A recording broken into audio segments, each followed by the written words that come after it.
Today's wine text is Buty Winery 2016 100% Chardonnay from the Lee Vineyards in Columbia Valley, Washington.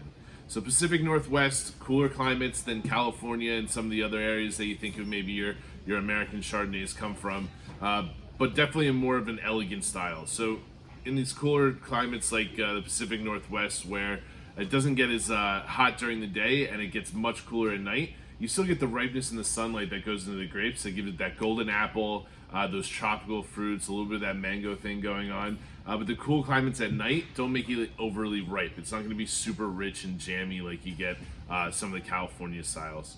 The acidity is pretty high on this wine, which keeps it really crisp on the palate. I think a lot of Chardonnays can be a little flabby or a little heavy. This one's a little bit more linear and a little bit more kind of laser focused style of Chardonnay. There's a little bit of oak here. There's definitely a heavy butteriness that comes through on the wine, but that's long on the finish.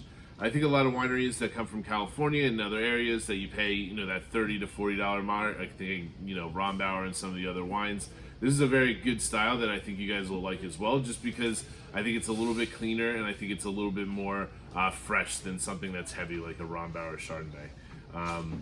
This is a cool wine I think you can open now and be happy with as soon as you open it. I think it could get better with a couple of years as well. I think the acidity will hold up and kind of age like Burgundy, get a little bit of that nuttiness, kind of almondy thing going on. Just so you know, the Lee Vineyards, which are in Washington, the Columbia Valley, is where all the fruit that goes in this wine comes from. All the soils that are within the Lee Vineyard are sandy alluvial soils, which are very similar to places like Burgundy, Southern Rhone. So the wines tend to be super classic in style.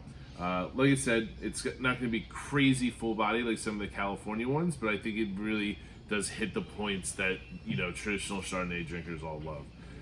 I mean, you're getting this at I think almost 50% or even more than 50% off today. This is a steal. I think this drink's way more in that kind of $35 to $45 range. But like I said, get better with time. I think you can age this a couple years and you'll really be stunned. So yeah, really cool small production from a single vineyard that you'd rarely find in the US at this price point. Enjoy, guys.